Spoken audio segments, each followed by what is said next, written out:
Exercises for slip disk या आजच्या व्हिडिओमध्ये तुम्हा सर्वांचं स्वागत आहे. तर आपण मागच्या व्हिडिओमध्ये बघितले होते काही कॉजेस आणि काही सिम्पटम्स स्लिप डिस्कचे. तर आज आपण बघूयात की एक्सरसाइजेस फॉर स्लिप डिस्क काय काय असू शकतात, आपण ते केव्हा करू शकतो, कसे करू शकतो आणि त्याचे काय प्रोग्रेशन्स असले पाहिजेत. तर अशा एक्सरसाइजची लिस्ट ही आहे. 5 एक्सरसाइजेस महत्त्वाचे आहेत. ऑफकोर्स हे एक्सरसाइजेस आहेत ते ॲक्यूट फेजमध्ये सुद्धा आपण करू शकतो, सबॲक्यूट आणि क्रॉनिक. आता क्रॉनिक फेजमधले जे लोकं आहेत, ज्यांना केव्हाच स्लिप डिस्क होऊन गेला आहे, ज्याचा अर्थ असा मी म्हणेन की साधारणतः 1 ते 2 महिने होऊन गेलेत असं तुम्ही समजा. तर ह्या लोकांनी हे जे प्रोग्रेशन आहे हे थोडंसं फास्ट घेतलं तरी चालणार आहे. प्रोग्रेशन्स काय आहेत हे आपण एक्सरसाइज बघताना बघूयात. आणि जे ॲक्यूट फेजमध्ये आहेत, म्हणजे गेल्या आठवड्याभरामध्ये समजा होऊन गेलेलं आहे स्लिप डिस्क, किंवा तुमचं पेन सुरू झालेलं आहे आठवड्याभरापासून, किंवा 3 आठवड्यांपासून पेन सुरू झालेलं आहे, तर ही लोकं असतात सबॲक्यूट फेजमध्ये. तर अशा केसेसमध्ये काय करू शकतो, तर या केसेसमध्ये आपण प्रोग्रेशन थोडंसं स्लो करू शकतो. आता याचा सगळ्यात महत्त्वाचा भाग असा आहे की जेव्हा आपण एक्सरसाइजेस करतोय त्यावेळेला बॉडीनी आपली साथ दिली पाहिजे. सिम्पटम्स जर वर्सन होत असतील, खराब होत असतील अजून सिम्पटम्स, म्हणजे पेन वाढत असेल किंवा पायामध्ये दुखणं जाणं, त्याच्यानंतर कमरेपासून सुरू होऊन पायापर्यंत एक नमनेस येणं किंवा शॉक लागल्यासारखा एक फीलिंग येणं, एक सेन्सेशन येणं जर वाढत गेलं तर हे एक्सरसाइजेस बंद करणार आहोत. एकतर आपण ते बंद तरी करू किंवा पॉज करू एखादा दिवस, 2 दिवस आणि परत सुरू करून बघू. युजली तसं होत नाही. एक्सरसाइजेस सुरू केल्यानंतर रिलीफ यायला लागतो, but generally because you are going to do it at home, तुम्ही घरी करणार आहात सगळे, त्याच्यामुळे मी तुम्हाला ही काळजी घ्यायला सांगतोय. तर आता ही सगळी जी लिस्ट आहे त्यात तुम्ही 5 एक्सरसाइजेस बघत आहात, त्याच्यातल्या एक एक्सरसाइजला आपण आता व्हिजिट करूयात. तर आता आपण पहिल्या एक्सरसाइजकडे जाऊयात, ज्याचं नाव आहे spine hyper extensions, which is done passively. आता पॅसिव्ह हायपर एक्सटेन्शन्स म्हणजे काय, तर ते तुम्हाला जेव्हा मी व्हिडिओ दाखवीन ना तेव्हा कळेल. आता आपण असं करणार आहोत की प्रत्येक एक्सरसाइज मी आधी तुम्हाला त्याचे रूल्स दाखवणार आहे आणि त्याच्यापुढे त्याचा व्हिडिओ येणार आहे, म्हणजे तुम्हाला तो समजायला मदत होईल. तर ह्याचा जो पहिला रूल आहे तो एम्प्टी स्टमकवर करण्याचा आहे. तर रिकामे पोटी करणे म्हणजे जेवणाच्या आधी करणे, आणि जेवणानंतर जर करणार असाल तर साधारणतः 2 तासमध्ये गेले पाहिजेत. तर मी असं तुम्हाला सजेस्ट करीन की ब्रेकफास्टच्या वेळेच्या आधी एकदा करा सकाळी, त्याच्यानंतर दुपारी जेवणाच्या आधी एकदा करा, आणि त्याच्यानंतर संध्याकाळी एकदा करा, आणि रात्री जेवल्यानंतर झोपण्यापूर्वी एकदा करा. मध्ये जर 2 तास राहत असतील जेवल्यानंतर तर. त्याचं कारण असं आहे की ॲक्यूट फेजमध्ये आणि सबॲक्यूटमध्ये जी लोकं आहेत त्यांना हे व्यायाम दिवसातून 4 वेळा करणं गरजेचं असतं. आता याच्यातला सेकंड रूल असा आहे की if you cannot straighten elbows, start with a smaller lift only till elbows. तुमच्या ॲक्यूट फेजमध्ये किंवा पाठीला खूप जास्ती स्पॅझम असताना जर तुम्ही पूर्ण रेस्ट्रेटवर उचलायचा प्रयत्न केलात आणि कोपरे जर सरळ करायचा प्रयत्न केलात तर बॉडी साथ देणार नाही आणि रिस्ट्रिक्शन आल्यासारखं वाटेल, आणि त्याच्या अगेन्स्ट जर तुम्ही जोर लावून केलात तर दुखणं वाढण्याची शक्यता असते. तर त्याच्याने काही फरक पडत नाही ॲक्च्युली, दुखतंच जास्ती, पण आपल्याला त्याची काळजी वाटते की का दुखतंय, आणि तुम्ही घरी करणार असाल तर तुम्ही हळूहळू सुरू करणं जास्ती गरजेचं असतं. तर जर तुम्हाला दुखत असेल तर पूर्ण कोपरे सरळ करू नका. जे फोरआर्म्स आहेत आपले, तळहातापासून कोपऱ्यापर्यंत जे हात असतात आपले, ते जमिनीवरच ठेवायचे आणि कोपरे न उचलता जिथपर्यंत तुम्हाला लिफ्ट जमेल तिथपर्यंत फक्त बॅक आणि शोल्डर्स हे वर उचलून घ्यायचे. आता तिसरा रूल जो आहे तो आहे gradual progression in counts and holding time is a must. Gradual progression in counts म्हणजे काय, की तुम्ही सुरुवातीला समजा 5नी सुरू केलं तर 5च्या दुसऱ्या दिवशी 7 करा, 7च्या तिसऱ्या दिवशी 10 करा. आणि जेव्हा तुम्ही वर याल त्यावेळेला जो मिड पॉईंट असतो एक्सरसाइजचा, त्या पॉईंटवर तुम्हाला ती जी पोझिशन आहे ती होल्ड करता यायला हवी. तर त्याला म्हणतात होल्डिंग टाईम. तर ती हळूहळू तुम्ही 2 सेकंडनी सुरू करा सुरुवातीला, मग त्याचे 2चे 4 करा, 4चे 5 करा, 5वरनं तुम्ही 7 सेकंडपर्यंत जा आणि मग हळूहळू 10 ते 15 सेकंड होल्ड करण्याचा प्रयत्न करा. तर तुम्ही जर 10-15 सेकंडपर्यंत होल्ड करत असाल तर तुम्हाला 10 काउंट्सपेक्षा जास्ती एक्सरसाइज करण्याची एका वेळेला काही गरज नाही. एका वेळेला म्हणजे सकाळच्या एका सेटमध्ये, त्यानंतर आपण जे फॉलोअप सेट्स करू तर प्रत्येक वेळेला तुम्ही 5 ते 10 काउंट्स ठेवू शकता जर तुम्ही 10 ते 15 सेकंड हा एक्सरसाइज होल्ड करणार असाल तर. आणि सगळ्यात महत्त्वाची गोष्ट म्हणजे you should stop immediately if symptoms worsen. Symptoms कोणते कोणते, तर सिम्पटम्स म्हणजे जे स्लिप डिस्क नंतर आलेले जे सिम्पटम्स असतात की पाठ खूप दुखते, लोकली दुखते, पण नुसतं लोकली नाही तर तिथे जर नर्व इम्पिंजमेंट येत असेल किंवा जर नर्व हिट होत असेल, जसं मी मागच्या व्हिडिओमध्ये म्हणालो होतो, तर त्या केसमध्ये जिथे जिथे ती नर्व जाते खालती पायापर्यंत, म्हणजे पायाच्या बोटांपर्यंत, तिथे तिथे त्या प्रत्येक अख्ख्या पाथमध्ये ती ज्या ज्या मसलला सप्लाय करेल तिथे तिथे तुम्हाला त्या मसलमध्ये पेन जाणवेल. मांडीमध्ये जाणवू शकतं, पोटऱ्यांमध्ये जाणवू शकतं, त्याच्यानंतर पावलांमध्ये जाणवू शकतं. त्यानंतर नमनेस किंवा टिंगलिंगसारखे सिम्पटम्स येऊ शकतात. शॉक लागल्यासारखं वाटणं पाठीमध्ये हे खूप कॉमन सिम्पटम आहे. तर तो जो शॉक आहे तो तुम्ही जेव्हा हा रिसेंट्रलायझिंग एक्सरसाइज कराल त्यावेळेला कमी होत जाईल. तो लगेचच कमी व्हायला हवा 1-2-3 दिवसांमध्ये. पण जर तो कमी होत नसेल आणि हे जे सिम्पटम्स असतील ते जास्ती वाढत चाललेले असतील तर मात्र तुम्ही ताबडतोब तो थांबवा. एखादा दिवस ते 2 दिवस गॅप घेऊन परत सुरू करून बघा. आता आपण व्हिडिओ बघून घेऊया एक्सरसाइजचा. हात जमिनीवर ठेवा कोपऱ्यापर्यंत, बोटं पुढे, कपाळ जमिनीला टेकवा. आता रेस सुरू करताना डोकं आधी वर उचला, मग खांदे आणि शेवट कोपरे. ह्या पोझिशनमध्ये आपल्याला बॉडी होल्ड करायची आहे. आता हळूहळू स्ट्रेच रिलीज करा. एल्बोज बेंड करून खाली जा, कोपरे खाली टेकवा आणि मग कपाळ खाली टेकवा. पुन्हा तेच सेम रेपिटेशन फॉलो करायचं आहे आपल्याला. तोच पॅटर्न आपल्याला कंटिन्युअस फॉलो करत राहायचा आहे. हे जे प्रोग्रेशन आहे मी मगाशी सांगितल्याप्रमाणे तुम्ही चेंज करत राहू शकता. प्रोग्रेशन म्हणजे आपण एक्सरसाइजचा काउंट आणि वेळ, ज्या वेळेसाठी आपण मध्ये होल्ड करतोय, जी गॅप घेणार आहोत ती महत्त्वाची आहे. तर ती गॅप तुम्ही वाढवत नेऊ शकता मी मगाशी सांगितल्याप्रमाणे.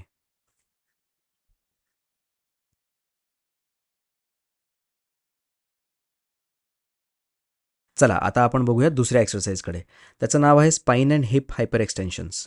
पुन्हा पहिला रूल सेम राहील, तिसरा रूल सेम राहील आणि सिम्पटम्स वर्सन झाले तर थांबण्याचा तोही रूल सेम राहील. तर आपण दुसऱ्या रूलबद्दल बोलूयात. Start as a progression to the passive extensions. तर मगाशी आपण जे पॅसिव्ह बघितले ना, तर हा जो एक्सरसाइज आहे हा ॲक्टिव्ह आहे. तर हा जो एक्सरसाइज आहे हा तुम्हाला इनिशियल स्टेजमध्ये जर नसेल जमत, पेन खूप असेल आणि तुम्हाला लिफ्ट करता येत नसेल, तर तुम्ही तो एक्सरसाइज नंतर सुरू केलात, साधारणतः 1 ते 2 आठवड्यांनंतर, तरीसुद्धा चालणार आहे. पण हा एक्सरसाइज तुम्हाला आवर्जून करायचाच आहे. हा ऑप्शनल नाही. मी तुम्हाला फक्त ॲक्यूट फेजमधल्या लोकांना सांगतोय की हा सध्या इनिशियली ऑप्शनल ठेवा. जर का तुम्हाला पेन येत असेल त्यावेळेला करताना किंवा पाठीमध्ये ताकद वाटत नसेल उचलताना तरच. नाहीतर हा एक्सरसाइज तुमच्या डेली रुटीन्समध्ये इन्क्लूड करा. आणि ह्याचे जे काउंट्स आहेत ॲक्टिव्हली जेव्हा करतो तेव्हा साधारणतः 5नी ते 7नी सुरू करतो आणि 10 ते 15पर्यंत काउंट्स आपण नेऊ शकतो. हळूहळू 20 ते 25सुद्धा करू शकतो जेव्हा तुमचे सिम्पटम्स पूर्ण नाहीसे होतील तेव्हा. तर ह्याच्यातला जो होल्डिंग टाईम आहे तो साधारणतः 3 ते 5 सेकंड्सचा असतो. तर तो तुम्ही हळूहळू वाढवू शकता. तुम्ही 1 सेकंडनी सुरू करा, मग 1चा साधारण 3 सेकंड करा, 3चा हळूहळू 5 सेकंड करा. एक लक्षात ठेवा या एक्सरसाइजमध्ये काउंट्स वाढवणं महत्त्वाचं आहे. होल्डिंग टाईम तेवढा नाही ठेवला तरी चालेल. आता आपण त्याचा व्हिडिओ बघून घेऊयात. पोटावर झोपून हात बॉडीच्या साईडला जवळ ठेवून एकमेकांना पाय जुळवून ठेवायचे आणि मग लो बॅकमधनं वर याचा प्रयत्न करायचा. ह्याच्यात एक लक्षात ठेवा, गुडघे ताठ ठेवायचे आणि पोझिशन होल्ड करायची. हनवटी टेकवलीत खाली तरी चालेल किंवा कपाळ टेकवलं तरी चालेल, पण जेव्हा एक्सरसाइज कराल त्यावेळेला डोकं वर उचलून घ्यायचं, हनवटी वर उचलून घ्यायची आणि मान एक्सटेंडेड ठेवायची, म्हणजे समोर बघत राहायचं.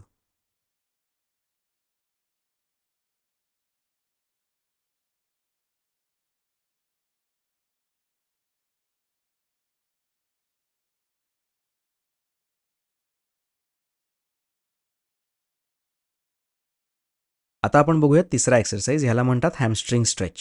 ह्याच्यातला सुद्धा पहिला आणि तिसरा रूल कॉमन राहील आणि थांबण्याचा रूल कॉमन राहील जर सिम्पटम्स वाढत गेले तर. आता आपण दुसऱ्या रूलकडे बघूयात. Follow the steps exactly as shown. If vertical leg bends in knee, do not straighten the lower leg. With time and practice you will succeed. आपण बघूयात या वाक्याचा अर्थ काय. Follow the steps exactly as shown. Basically हा exercise आहे straight leg raise म्हणजे SLR. तर SLR एक्सरसाइजमध्ये आपण सरळ पाय वरती उचलतो, दुसरा पाय आपण जमिनीवर ठेवतो. पण बऱ्याच वेळेला असं होतं की ॲक्यूट फेज किंवा सब ॲक्यूट फेजमध्ये किंवा इव्हन क्रॉनिकमध्ये मसल्स जर शॉर्टन झालेले असतील पेनमुळे किंवा स्पॅझममध्ये गेलेले असतील तर पाय सरळ वरती येत नाही, गुडघ्यातनं वाकलेला राहतो. तर अशा केसमध्ये तुम्ही काय करायला पाहिजे. तर तुम्ही असं करायला पाहिजे की दुसरा जो पाय आहे तो तुम्ही बेंड करून ठेवा आणि जो स्ट्रेट लेगरेजवाला जो पाय आहे जो आपण वर उचलणार आहोत तो पाय सरळ हवेत वर उचलायचा आहे आपल्याला.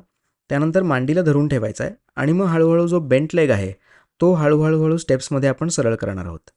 तर जर तुम्हाला असं वाटत असेल की पाय सरळ केल्यानंतर खालचा जो पाय आहे तो जमिनीवर सरळ केल्यानंतर वरचा पाय जो आपण उचललेला आहे, जो आपण धरून ठेवलेला आहे, तो पाय जर वाकायला लागला आहे तर तुम्ही जो सरळ करताय पाय जमिनीवरचा तो तिथेच थांबवा. लगेच जमिनीवर स्ट्रेटन करू नका. हळूहळू 3-4 दिवस गेले की तुम्हाला जाणवायला लागेल की दोन्ही पाय गुडघ्यातनं सरळ राहायला लागलेत. हा एक्सरसाइज अत्यंत महत्त्वाचा आहे. याला हॅमस्ट्रिंग स्ट्रेच असं मी नाव दिलेलं आहे, पण ॲक्च्युली हा आपण पॅसिव्हली करतो म्हणून तो हॅमस्ट्रिंग स्ट्रेच नाव दिलेला आहे. त्याला SLR सुद्धा म्हणतात किंवा स्ट्रेट लेग रेज सुद्धा म्हणतात. तर SLR एक्सरसाइजमध्ये नर्व्ह फ्लॉसिंग होतं सायटिक नर्व्हचं. त्याच्यामुळे नर्व्ह फ्लॉसिंग झाल्यामुळे सिम्प्टम्ससुद्धा कमी होतात आणि हा अत्यंत महत्त्वाचा एक्सरसाइज आहे. तर मी नंतर SLR या एक्सरसाइजवरती एक अख्खा व्हिडिओ बनवीन. तो व्हिडिओ जेव्हा मी बनवीन त्यावेळेला मी तुम्हाला त्याच्यामध्ये एक्सप्लेन करेन की तो आपण ॲक्यूट फेजमध्ये किंवा सब ॲक्यूट किंवा क्रॉनिक फेजमध्ये कसा वापरू शकतो आणि ज्यांना सिम्प्टम्स नाही आहेत त्यांनीही तो केला पाहिजे आणि तो कसा आपण केला पाहिजे. त्याच्या करण्याच्या स्टाईल्स बदलत नाहीत, पण ते करण्याचं महत्त्व मी तुम्हाला त्या एक्सरसाइजमध्ये शिकवीन. तर आता आपण बघूयात या एक्सरसाइजचा व्हिडिओ. पाठीवर झोपायचं फ्लॅट, एक पाय दुमडून जवळ घ्यायचा, दुसरा पाय सरळ कमरेतनं वर उचलायचा आणि दोन्ही हातांनी धरायचा. नंतर जो पहिला पाय आहे तो हळूहळू खाली खाली नेतला राहायचा आणि तो तिथपर्यंतच खाली न्यायचा जिथपर्यंत जो उचललेला पाय आहे तो गुडघ्यातनं सरळ राहतोय.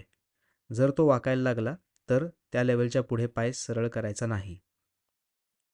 खालचा पाय आता सरळ झालेला आहे आणि तुम्ही बघताय की मी स्ट्रेच वरच्या पायाचा सोडून दिलेला आहे. नंतर मी जो स्ट्रेच केला होता तो पाय आत्ता जवळ घेतलेला आहे माझ्याकडे आणि उजवा पाय जो आहे माझा तो वर उचललेला आहे. तर ह्या पोझिशनमध्ये होल्ड करून जो जमिनीवरचा पाय आहे तो मी हळूहळू सरळ करत चाललो आहे आणि मला तो स्ट्रेच वरचा होल्ड करता येतो आहे म्हणून मी माझा पाय स्ट्रेट करतो आहे, जमिनीवर फ्लॅट करतो आहे. तुम्हाला जर तो स्ट्रेच करता नाही आला तर तो पाय जो जमिनीवरचा आहे तो स्ट्रेच करू नका पूर्णपणे, हळूहळू तो व्हायला लागेल. चला आता आपण वळूयात चौथ्या एक्सरसाइजकडे. त्याचं नाव आहे पॅसिव्ह 1 नी टू चेस्ट. पॅसिव्ह 1 नी टू चेस्टमध्ये पहिला तिसरा रूल सेम राहील, थांबण्याचा रूल सेम राहील जर सिम्प्टम्स वर्सन झाले तर. दुसरा जो आहे तो आपण बघूयात, do not stretch bent leg too far to bring knee to chest आणि कीप ब्रीदिंग. तर आता आपण ह्या वाक्याचा अर्थ बघूया, do not stretch bent leg too far to bring knee to chest. तर ह्याच्यामध्ये आपण काय करतो की आपण पाठीवर झोपून दोन्ही पाय सरळ ठेवतो आधी आणि मग एक पाय गुडघ्यातनं वाकवतो आणि हाताने धरून तो मागे खेचतो. तो आपण हाताने धरून मागे खेचतोय म्हणून त्याला पॅसिव्ह म्हणलं जातं आहे. ॲक्टिव्हली आपण जेव्हा जेव्हा जवळ ओढतो गुडघा त्याला ॲक्टिव्ह एक्सरसाइज असं म्हणतात. हा पॅसिव्ह एक्सरसाइज आहे. तर याच्यामध्ये आपण करतो काय की आपण जेव्हा पाय ओढून घेतो छातीकडे तेव्हा आपण दुसरा पाय जमिनीवर ठेवतो. तो सरळ राहायला पाहिजे आणि जेव्हा तुम्ही जवळ घ्याल छातीपाशी गुडघा त्यावेळेला तुमचा होल्डिंग टाईम सुरू होतो. याच्यामध्ये ग्रॅज्युअल प्रोग्रेशन असं आहे की तुम्ही सुरुवातीला प्रत्येक पाय 5-5 वेळा साधारण 5 ते 10 सेकंड होल्ड करू शकता आणि मग हळूहळू तुम्ही 10 ते 15 वेळेला प्रत्येक पाय इथपर्यंत त्याचे काउंट्स नेऊ शकता आणि होल्डिंग टाईम जो आहे तो 10 ते 15 सेकंड करू शकता. तुम्ही साधारणतः 10 वेळा प्रत्येक पाय 15 सेकंडसाठी हळूहळू तुम्ही एक आठवड्यानंतर होल्ड करायला लागलात तर त्याचा अर्थ तो एक्सरसाइज चांगला व्हायला लागलेला आहे. आणि कीप ब्रीदिंग ह्याच्यामध्ये होतं काय की आपण गुडघा छातीपाशी ओढल्यामुळे बऱ्याच वेळेला लोक जेव्हापर्यंत गुडघा होल्ड करतायत मागे तोपर्यंत श्वास एकतर धरतात तरी किंवा मग शॅलो ब्रीदिंग करतात. तर तसं करू नका. नॉर्मल ब्रीदिंग तुमचं चालू ठेवा. डीप ब्रीदिंग केलं तरीही चालणार आहे. तर आता आपण बघूयात याचा व्हिडिओ. सोपा व्यायाम आहे. पाठीवर झोपा, एक पाय तुमच्याकडे छातीपाशी गुडघा फोल्ड करून ओढून घ्या आणि ब्रीदिंग थांबवू नका. दुसरा जो पाय आहे तो जमिनीवर स्ट्रेच ठेवा. एका पायाचा स्ट्रेच झाला की तो रिलीज करायचा आणि मग दुसरा पाय वर उचलून घ्यायचा. हा तुम्ही ऑल्टरनेट करू शकता. पुन्हा तीच प्रोसिजर. जो फ्लॅट लेग आहे तो ओढून धरायचा जमिनीवरती आणि बेंट लेग आहे तो जवळ ओढून घ्यायचा. ब्रीदिंग नॉर्मल चालू ठेवा. ब्रीदिंग होल्ड करू नका बिलकुल. आता आपण आलेलो आहोत लॅटरल नी ड्रॉप्स टू फ्लोअर म्हणजे आपला 5वा एक्सरसाइज. तर ह्याच्यामध्ये पहिला आणि तिसरा रूल पुन्हा तोच राहील. नसलेले सिम्प्टम्स यायला लागले, असलेले सिम्प्टम्स वाढायला लागले तर तुम्ही व्यायाम ताबडतोब थांबवा. Do not make too much effort in early stage if knees do not touch floor. हा दुसरा पॉईंट आपण आता बघूयात. तर काय होतं काही लोकांमध्ये की जेव्हा ॲक्यूट फेज किंवा सब ॲक्यूट फेज असो किंवा क्रॉनिक असो, जर पाठीमध्ये स्पॅझम आलेला असेल किंवा तो स्पॅझम सेट इन होऊन तो तिथेच राहिलेला असेल तर काय होऊ शकतं की पाय जेव्हा तुम्ही जवळ घेता, दोन्ही गुडघे फोल्ड करता, जमिनीवरच असतात पावलं आणि जेव्हा तुम्ही ड्रॉप करता पाय एका साईडला त्यावेळेला गुडघे पूर्णपणे खाली टेकत नाहीत. एकतर दोन्ही पाय टेकत नाहीत किंवा 2 गुडघ्यांमध्ये गॅप राहू शकते. त्याचा अर्थ असा होतो की व्ही शेपमध्ये मांड्या राहू शकतात. वरचा पाय खालच्या पायावर टेकलाच नाही असं होऊ शकतं. तेव्हा आपण खूप जास्ती ट्राय करतो की तो पाय टेकवावा. तर तसं करू नका. खूप एफर्ट घेऊ नका सुरुवातीला. लक्षात घ्या तुम्ही एका मेजर इंजुरीमधनं गेलेले आहात त्याच्यामुळे तुम्ही हळूहळू ह्याची सुरुवात केली पाहिजे. तर हळूहळू तुम्ही ह्याचे प्रोग्रेशनमध्ये जा. काउंट्स सुरुवातीला 5-5 राहतील प्रत्येक बाजूला आणि 5 ते 10 सेकंडचा होल्ड असतो. युजुअली मी 10 सेकंडपर्यंत सांगतो, कारण 5 सेकंड इज टू शॉर्ट. तुम्ही त्या पोझिशनमध्ये गेलात की मगच तुम्ही त्या एक्सरसाइजचा होल्डिंग टाईम सुरू करायचा. समोर घड्याळ ठेवून करा या सगळ्या एक्सरसाइजेसमध्ये, हे फार महत्त्वाचं आहे. होल्डिंग टाईम आणि काउंट्स दोन्हीही अत्यंत महत्त्वाचे असतात, कारण त्याच्यावरनं प्रोग्रेशन ठरतं. जर प्रोग्रेशन दिलं नाही तर ह्युमन बॉडी इम्प्रूव्ह होत नाही, एवढं लक्षात ठेवा. Human body is very lazy. जर तुम्ही त्याला पुश करत नाही राहिलात तर बॉडी जिथे आहे तिथेच राहील किंवा अजून खराब होत जाईल. तर हळूहळू ह्याचे जे काउंट्स आहेत ते तुम्ही 10पर्यंत नेऊ शकता पर साईड आणि 10 ते 15 सेकंडपर्यंत होल्ड करू शकता. तर आता आपण ह्याचा व्हिडिओ बघून घेऊयात. दोन्ही पाय जवळ घ्यायचे, एकमेकांना पावलं जुळवायची, गुडघे जुळवायचे, मांड्या जुळवायचे आणि एका साईडला पाय ड्रॉप करायचे. आता या पोझिशनमध्ये मी साधारणतः 10 सेकंड होल्ड करतोय. त्याचप्रमाणे तुम्ही 10 सेकंड होल्ड करू शकता. होल्ड झाला की पाय रिलीज करायचे, वर घ्यायचे आणि मग तसंच दुसऱ्या साईडला रोल ओव्हर करायचे पाय आणि बेंड करून एका साईडला पाठ जमिनीवरच ठेवून, खांदे जमिनीवरच ठेवून आणि डोकं न उचलता हा व्यायाम आपण चालू ठेवायचा. तर अशा रीतीने आपण आज हे 5 एक्सरसाइजेस, जे सगळ्यात महत्त्वाचे एक्सरसाइजेस आहेत स्लिप डिस्क ज्यांना झाला आहे त्यांच्यासाठी, हे जे 5 एक्सरसाइज आहेत हे तुम्ही ताबडतोब सुरू करा आणि लगेचच तुम्हाला त्याचा इफेक्ट जाणवायला लागेल असं नाही. त्याच्यामुळे 1-2 दिवस 3 दिवस करून लगेच म्हणायला लागू नका असं की याचा उपयोग होत नाही आहे. कॅरी ऑन करा. 1 आठवडा 2 आठवडे कन्सिस्टंटली केल्यानंतर तुम्हाला डेफिनेटली फरक जाणवायला लागेल. पण ह्याच्यामध्ये एक लक्षात ठेवा की तुम्ही जर घरच्या घरी करत असाल तर प्रत्येक रूल जो मी व्हिडिओमध्ये सांगितला आहे तो तसाच्या तसा फॉलो करा. परत परत व्हिडिओचा तो भाग बघा, तो फार महत्त्वाचा आहे. हवं तर दुसऱ्यांदा पुन्हा एकदा हा अख्खा व्हिडिओ बघून घ्या, म्हणजे तुमच्या रूल्स लक्षात यायला मदत होईल. रूल्स लक्षात ठेवणं फार महत्त्वाचं आहे. रूल्स जर विसरलात तर चुका होण्याची शक्यता वाढते आणि चुका होतातच, डेफिनेटली होतात चुका. कारण मी जर कोणाला एक्सरसाइजेस देऊन, फक्त 5च आहेत पण ते सुद्धा देऊन जर मी घरी पाठवलं आणि परत जेव्हा मी व्हिजिटला बोलवतो फॉलोअपसाठी त्यावेळेला जेव्हा बघतो तेव्हा ते एक्सरसाइजेस बऱ्यापैकी चुकलेले असतात. त्यामुळे प्रोग्रेसिव्हली ते चुकायला लागू शकतात. पहिले 1-2 दिवस लक्षात राहू शकतात, तिसऱ्या दिवशीपासून मेमरी फेड व्हायला लागू शकते. त्यामुळे तुम्ही काय करा की हा व्हिडिओ प्रत्येक वेळेला प्ले करा आणि पहिले काही दिवस तुम्ही व्हिडिओ प्ले केल्यानंतर बघूनच तो व्हिडिओ तुम्ही एक्सरसाइजेस घरच्या घरी करा. तुम्हाला आवडला असेल व्हिडिओ तर डेफिनेटली लाईक करा आणि प्लीज चॅनलला सबस्क्राईब करा. व्हिडिओजच्या खाली सबस्क्राईब बटन असं असतं, त्याच्यावर क्लिक करा. कारण मला असं दिसतंय की 62-65% लोकं फक्तच व्हिडिओ बघून जात आहेत. सबस्क्राईब केलं तर तुम्हाला प्रत्येक व्हिडिओ आल्यावर लगेच कळेल, नाहीतर मग माझे व्हिडिओज खाली जायला लागतील ना, तर मग तुम्हाला कळणार नाहीत, माझे व्हिडिओज तुमच्यापर्यंत पोहोचणार नाहीत. त्याच्यामुळे प्लीज सबस्क्राईब करून ठेवा, बेल आयकॉन हिट करून ठेवा, म्हणजे नोटिफिकेशन येतं तुम्हाला.